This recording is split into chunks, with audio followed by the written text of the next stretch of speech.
嗨，大家好，我是西理财。今天是我隔离的第9天，前2天也就是我隔离的第7天，卫生局派人来我的房间又做了一次的核酸检测。明天我的隔离就结束了，所以今天要跟大家分享一下我在疫情期间从泰国回来马来西亚隔离费用、核酸检测、飞机票，我一共花了多少钱，然后我一共还花了多少的冤枉钱。在我决定从泰国回来马来西亚的时候，我就在1个月前订了马航的机票。这张机票是1064块马币，也就是7995泰铢。那个时候马来西亚的隔离政策是10天，或者如果你在起飞前72个小时有做核酸检测，然后这个报告显示你是阴性的，你的隔离就会是7天。我一向来都是觉得重要的事情应该要早一点办好，所以订了飞机票后，我就预约了曼谷一间医院的核酸检测。这个核酸检测是3500泰铢，大概是465块马币，直接在网上预约，然后通过信用卡先付账。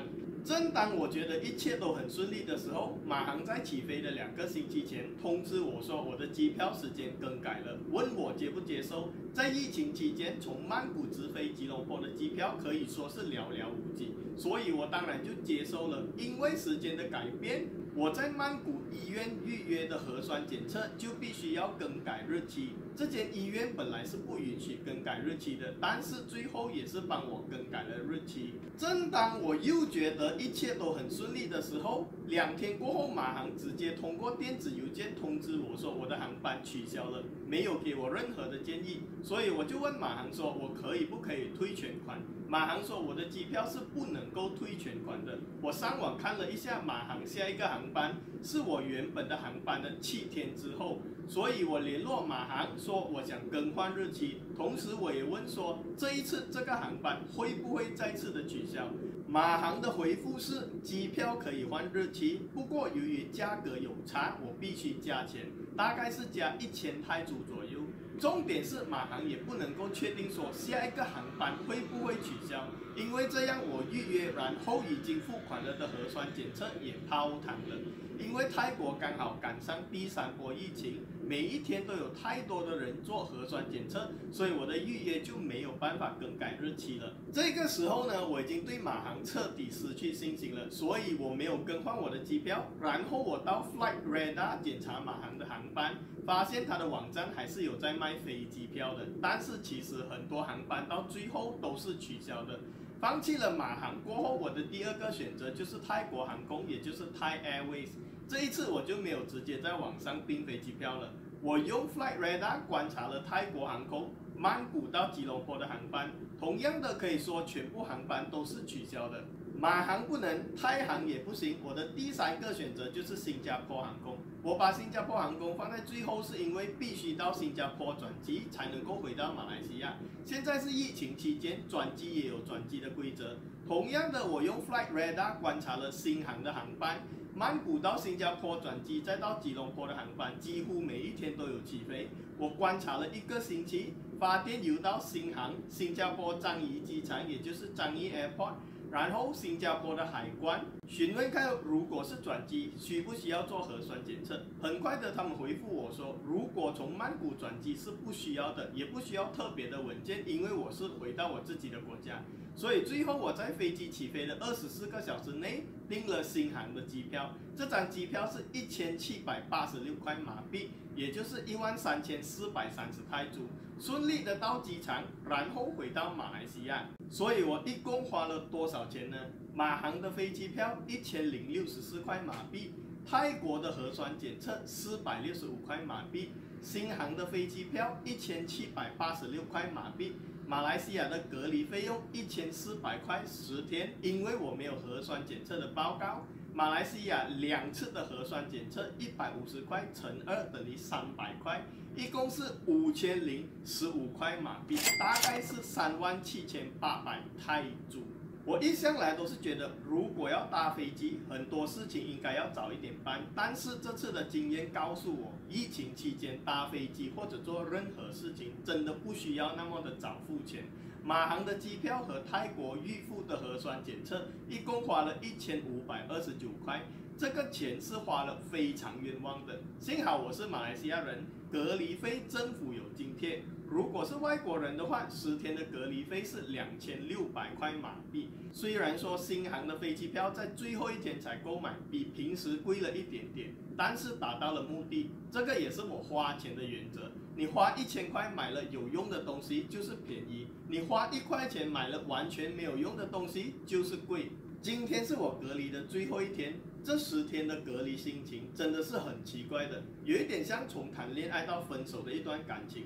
第1、2、3天时觉得很新鲜，第4、5天就开始有一点闷了，第6、7、8天就开始有一点抱怨，期待什么时候才能够结束。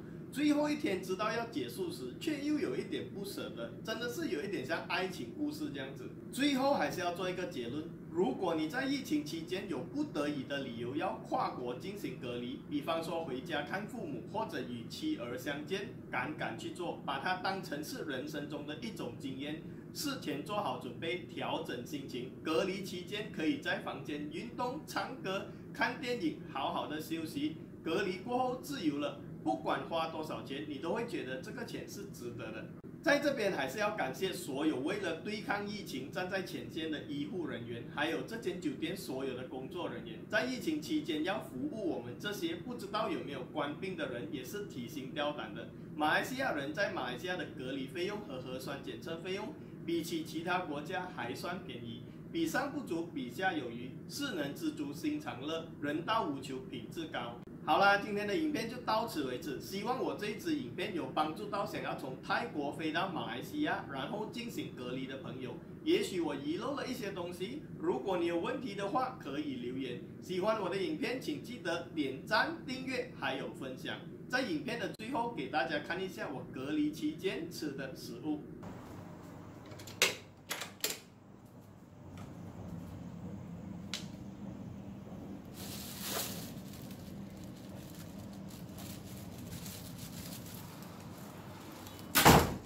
隔离第2天的晚餐，隔离第3天的早餐，马来西亚的招牌食物nasi lemak，还有一颗苹果。隔离第3天的午餐，今天的饭真的是特别的多啊。隔离第3天的晚餐，有阿三鱼啊。隔离第4天的早餐，隔离第4天的午餐，隔离第4天的晚餐，隔离第5天的早餐，隔离第5天的午餐，隔离第5天的晚餐，隔离第6天的早餐。今天的早餐还有一颗苹果。隔离第6天的午餐，隔离第6天的晚餐，隔离第7天的早餐，隔离第7天的晚餐，隔离第8天的早餐。今天有一条蕉。亚洲呢？隔离第8天的午餐，隔离第8天的晚餐，隔离第9天的早餐，隔离第9天的午餐，隔离第9天的晚餐。这是我隔离第10天，也就是最后一天的早餐。吃完这一餐后，我就要离开这间隔离酒店，自由了。我刚刚呢，把睡过的床单、被单，还有用过的毛巾放在了这个蓝色的纸袋，这个是酒店的指示。